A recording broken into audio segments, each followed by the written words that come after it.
Right now on 7 Eyewitness News at 11, the battle over climate change hits the streets of the Queen City. Plus, a strange accident leads to a major power outage in the South Towns. And better late than ever, it's a dubious distinction for Chad Kelly in the NFL Draft. This is breaking news from 7 Eyewitness News. We have some big news from the world of local sports with a possible shakeup at One Bills Drive. 7 Eyewitness Sports reporter Nick Filipowski is following us with the late breaking details. Yes, good evening, Cierra. The draft is over for the Bills and a front office shakeup could be coming as early as tomorrow. Jason Lockhanfora of CBS Sports is reporting GM Doug Whaley and his personnel staff have been told to be in the building at One Bills Drive for a meeting early Sunday where changes could be made. Lockhanfora is also reporting Panthers assistant GM Brandon Beane is the top candidate to take over if everyone is fired. This, of course, on the heels of Kim and Terry Pegula cleaning house with the Sabres just a week ago. No word from the Bills on any moves tonight. Head coach Sean McDermott, it should be noted, praised Whaley and the scouting staff after the draft wrapped up just a few short hours ago. And speaking of the draft, there will be plenty of jokes, but regardless, Chad Kelly will go down as the most relevant Mr. Irrelevant in NFL history. The Buffalo native, the last name called in the NFL draft, selected 253rd overall by the Denver Broncos. Now, it should be noted, Denver Hall of Fame QB and executive John Elway reached out to Chad's uncle, Hall of Fame Bills quarterback Jim Kelly, who gave his nephew a vote of confidence. Now, Chad is described as an all-world talent, but he has a checkered past off the field, which, along with injuries to his knee and his wrist, saw him fall in the draft. Here's reaction from Uncle Jim on the announcement. The last selection in the 2017 National Football League draft by the Denver Broncos, they select Chad Kelly.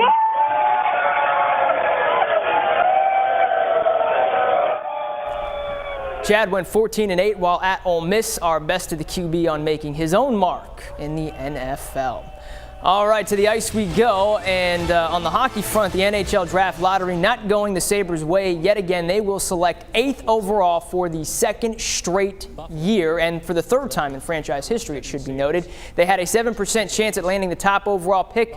They did not. Last year, they selected Alex Nylander, 8th overall. We'll have much more a little later in sports. It's been a busy night. We'll have the very latest in just a few minutes. Cierra? Thanks, Nick. It's a march for climate across America. On the left, you see demonstrators in our nation's capital, and on the right, hundreds of people protesting in front of Buffalo City Hall. The idea of climate change or global warming is gaining traction with some, but with the change in leadership at the White House comes some controversial policy changes. The EPA has now removed most of the information on climate change from its website. A press release from the agency said the website is being updated to, quote, reflect the approach of new leadership. We get more now from 7 Eyewitness News reporter Josh Bazan. We're running out of time. It's critically important, obviously. This is not something we want to fool around with or put off or ignore. For these Western New Yorkers, the time to do something about climate change is now. We're standing up for people and the planet. Climate change is a reality. Climate catastrophe is brewing. Hundreds gathered in Niagara Square Saturday to bring attention to climate change, standing together and urging others to support their cause. It's so easy to feel helpless.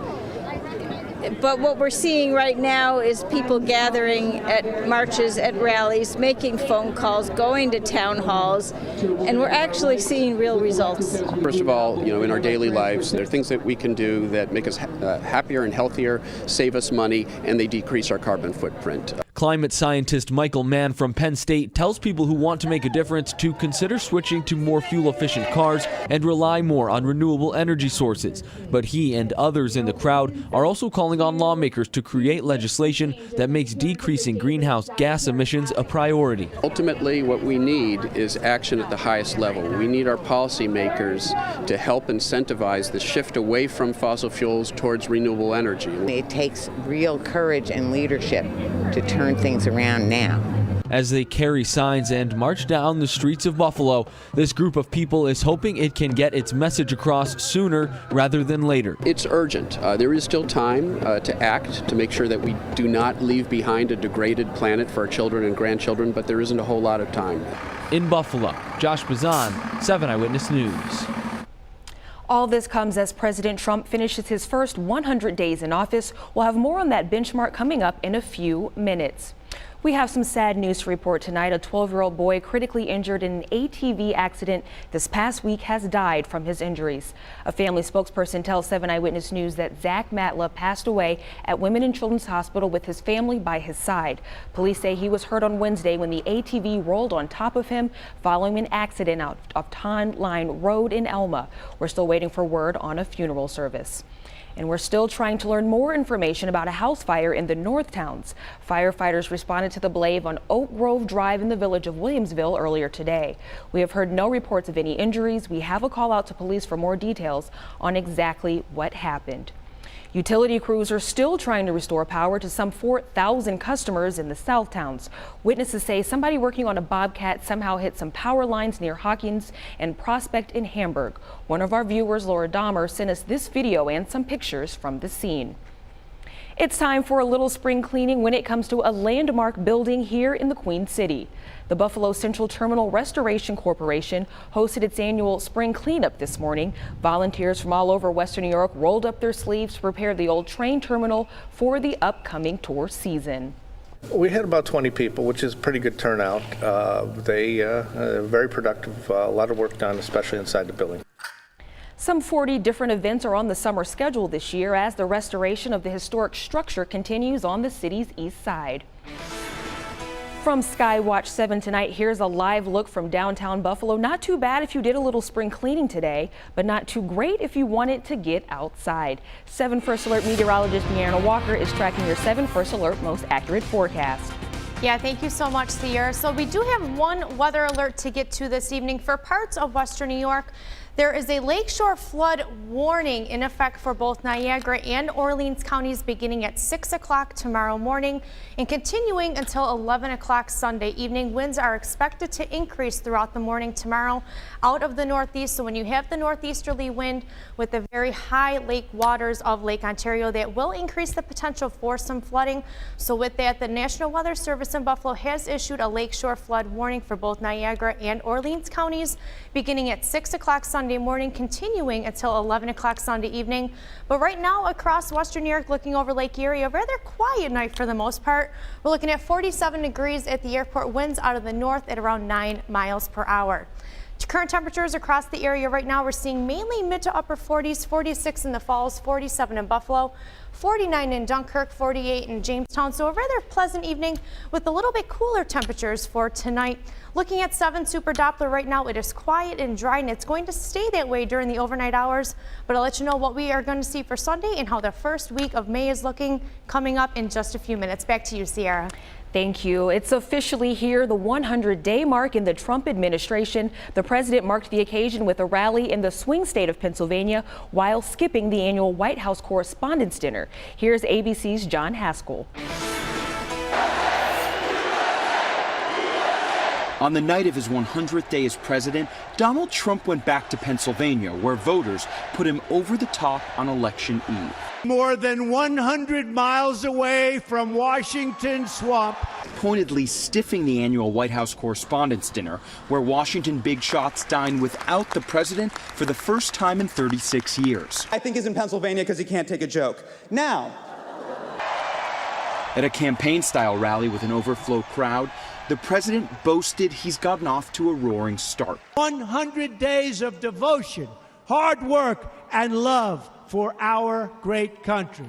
In fact, he's signed 29 bills so far. 100 days of failure! 100 days of failure! Around the country, tens of thousands marked the milestone with protests over President Trump's climate policy. You can't get anything through Congress, and yet the Republicans control everything. The president faces his second 100 days with a long to-do list. His signature border wall is a campaign promise in search of funding. If the Democrats knew what the hell they were doing, they'd approve it so easy. And the Obamacare overhaul is still being hammered out in the House. And I'll be so angry if we don't get that damn thing passed quickly. But the president holds on to the hearts and minds of true believers. I think he's done a great job. If I had to give him a rating, I'm going to give him an A+. Rome wasn't built in a day, and you can't fix the problems in 100. Josh Haskell, ABC News, Harrisburg. Still to come on 7 Eyewitness News at 11, suspected hackers taking Netflix hostage, and now television networks could be the next target. And highlights the beauty of Western New York has to offer this spring. You're watching 7 Eyewitness News at 11.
You are watching 7 Eyewitness News with Ali Tui, 7 First Alert meteorologist Don Paul, and sports with Nick Filipowski.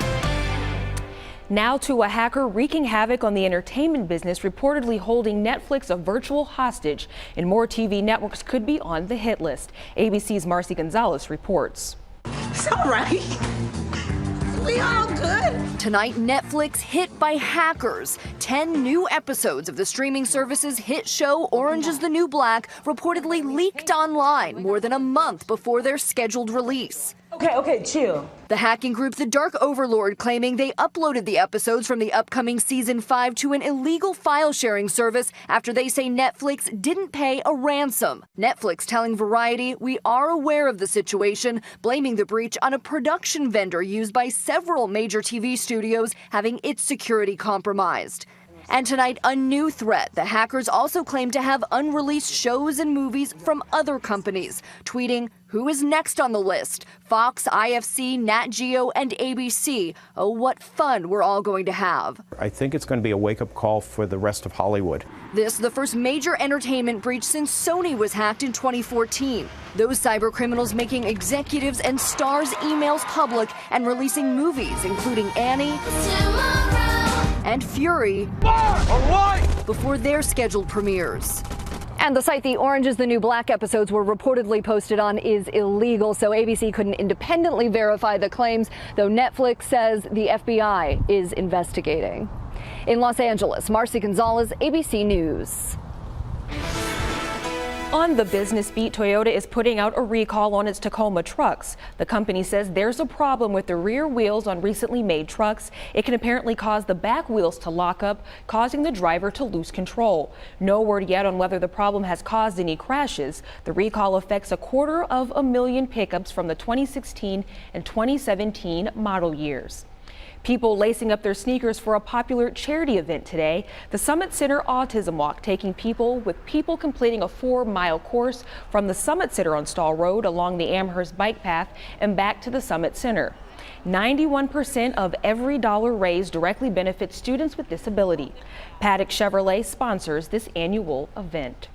Today, thousands of Western New Yorkers dressed as their favorite superhero took part in a walk for a great cause. The superhero walk, organized by KISS 98.5, kicked off on Bryant and ended at the new O'Shea Children's Hospital. Team raised money to benefit the Women and Children's Buffalo Foundation. It's as humbling as I've ever felt, and it really represents what's tremendous and great about this community. Just the support for Children's Hospital and all the kids that we serve, and just couldn't be more excited and more proud of what's going on. And after the walk, families stuck around for a post-race celebration with food and, of course, some games. The cherry blossoms are in bloom right now in Delaware Park. Today kicked off the 4th annual Cherry Blossom Festival. The trees are in from the Japanese garden behind the Buffalo History Museum. The Cherry Blossom Festival is a family-friendly event that runs through May 6th. Quite a sight to see this spring here in the Queen City.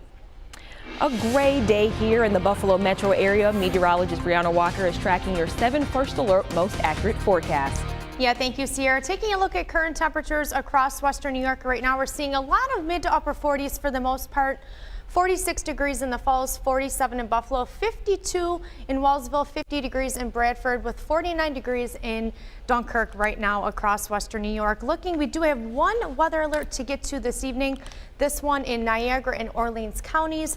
National Weather Service in Buffalo has issued a lakeshore flood warning for both Niagara and Orleans counties beginning at 6 o'clock Sunday morning and continuing until 11 o'clock Sunday evening. 7 Super Doppler right now is quiet and dry, and it's going to stay that way as we continue during the overnight hours tonight. One thing we are looking at for Sunday, though, the Storm Prediction Center has put a risk for thunderstorms for all of Western New York tomorrow. As we head further south, though, into southern Chautauqua and Cattaraugus County, you folks are in a marginal risk for some strong to severe thunderstorms on Sunday, with the primary risks being heavy rain and some gusty, damaging winds. But we'll definitely continue to monitor that here at the 7 First Alert Weather Lab. So temperature tracker continuing to see temperatures falling through the 40s. And then by tomorrow, we do have quite a difference in terms of temperatures tomorrow. So depending on where you are, it'll feel either like spring or like summer across Western New York.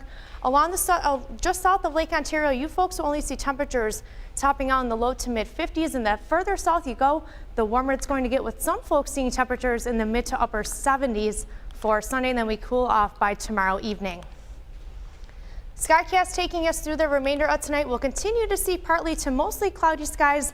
And then as we head through Sunday, we will continue to see a mix of sun and clouds with some showers and thunderstorms throughout the day, hit or miss. Nothing in terms of a washout or anything, but it's just something that if you are heading outside, to keep the umbrella handy just in case you need it, with temperatures reaching the mid to upper 60s for downtown Buffalo. Hour by hour forecast showing mainly dry this evening, but as we head into Sunday, our next chance for showers arrives by probably late morning tomorrow. We dry out during the afternoon, and then by tomorrow evening, our next chance for showers and possibly some thunderstorms arrives by around 9 or 9:30 tomorrow evening. By Monday, we start out the day dry, but by Monday evening, that is when we'll start to see our next chance for some showers and thunderstorms for Monday night, and then they clear out by Monday evening. And speaking of rainfall, take a look at the rainfall totals for the month of April. 5.31 inches. The average amount this time of year for the month of April, rather, is around 2.91 inches. So we're going to continue to add to that on the last day of April tomorrow. But for tonight, we'll continue to see partly to mostly cloudy skies with lows falling into the low to mid 40s. For Sunday, we're going to see some showers and thunderstorms with some breaks of sun in between, with temperatures reaching the mid to upper 60s, even warmer as you head further south with breezy winds as well. 7 First Alert 7 day, we will really warm up on Monday with temperatures in the mid to upper 70s near 80. Tuesday, Wednesday, and Thursday, temperatures in the mid to upper 50s. And then by Saturday and by next weekend, we'll finally start to cool down, or actually warm up, with temperatures reaching the mid 60s with finally drying conditions. So we'll definitely continue to monitor that as it gets closer. Thank you.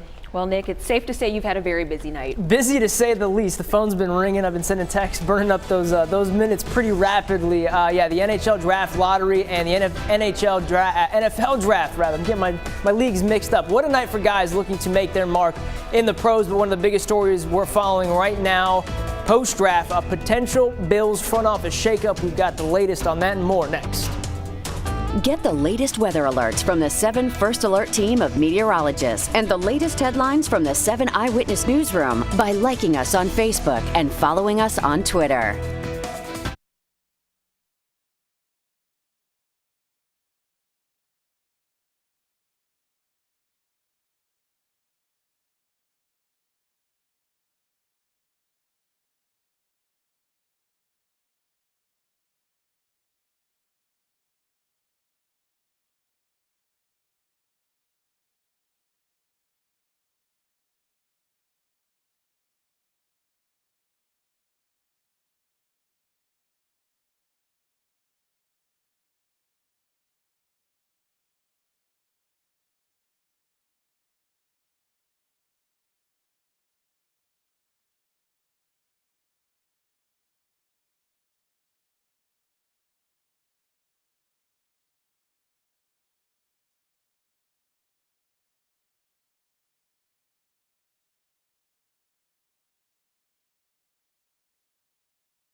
Now, with the Chevrolet Sports Desk, here's sports reporter Nick Filipowski. Good evening, everyone. We begin with some big news with the Bills post-draft. Jason LaCanfora of CBS Sports is reporting GM Doug Whaley and his personnel staff could be fired as early as Sunday morning. LaCanfora also reporting Panthers assistant GM Brandon Beane is the top candidate to take over if everyone is fired. No word tonight from the Bills on a potential front office shakeup. We'll keep you updated online and on all our digital platforms with any developments. Well, like I said earlier in the show, the jokes will be plenty. There's already enough pressure with being the nephew of Bills Hall of Fame quarterback Jim Kelly. Now Chad Kelly will have his shot at the NFL. Drafted last with the 253rd overall pick, Kelly is anything but Mr. Irrelevant, the title bestowed upon those picked last in the draft. Now, there is no denying the talent, but over the past few years, the Ole Miss QB has made plenty of headlines for the wrong reasons, which undoubtedly saw him fall down draft boards. Now, his chance to make his mark in the same league his uncle did just a couple decades ago. Here's reaction from the Hall of Famer himself. The last selection in the 2017 National Football League draft by the Denver Broncos, they select Chad Kelly.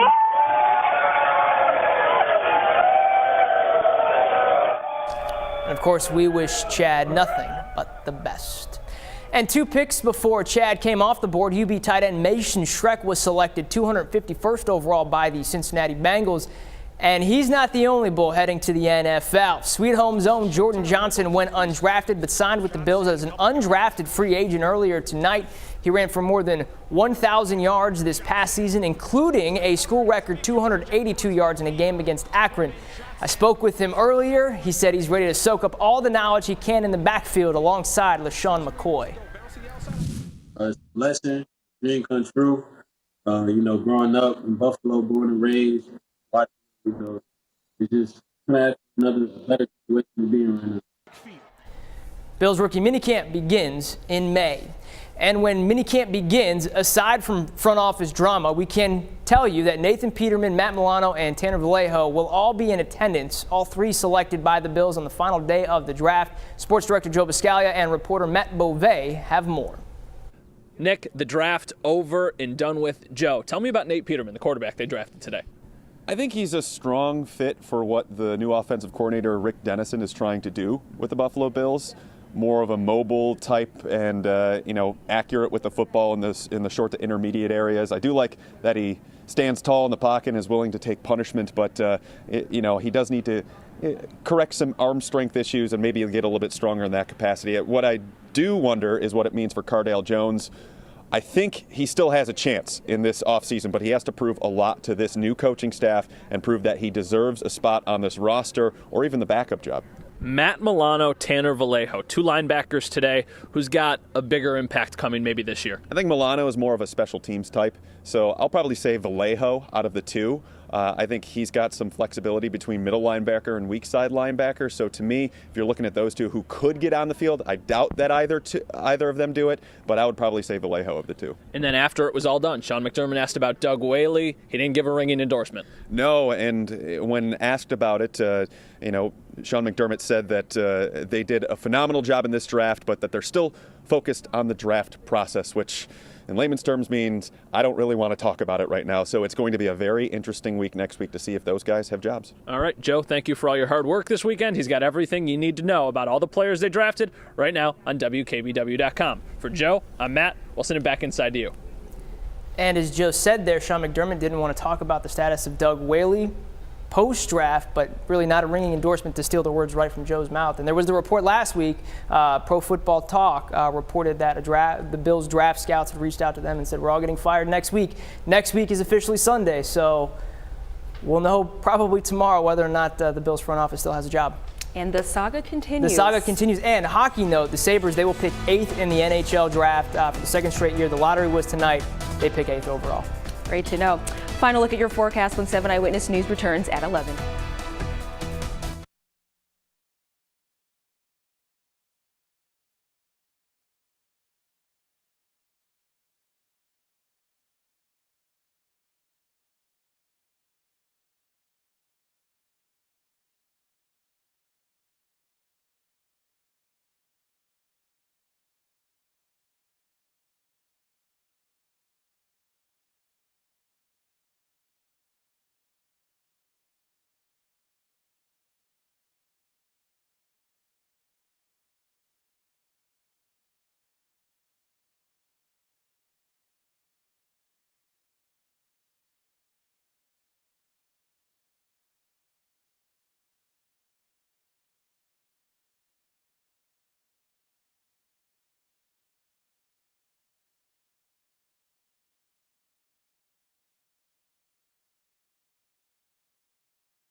This is breaking news from 7 Eyewitness News. And we have breaking news from Orleans County, where the Sheriff's Department has canceled a shelter-in-place order for people who live in Ridgeway. Police have identified they are looking for a man in his 30s who was involved in some sort of domestic dispute earlier in the day. He is considered armed and dangerous.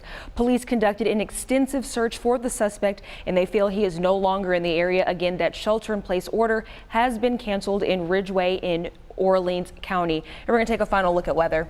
Yeah, here's a look at our 7 first alert 7 days. So in terms of Monday, summer heat returns once again, along with some late rain showers and thunderstorms. Mid to upper 50s rather, for Tuesday, Wednesday, and Thursday, with the chance for some more showers. Next weekend, though, we warm up slightly back into the low 60s with some partly sunny skies. So not the best start to the month of May, but we'll take it, I guess. Is summer closer to coming? I mean, fingers crossed. Let's hope so. It'll get here eventually, right? Eventually. Yeah. Well, thanks for staying up with us. Take 7 Eyewitness News everywhere. The news continues right now on our 7 Eyewitness News Facebook and Twitter pages, and of course our WKBW app. Good night.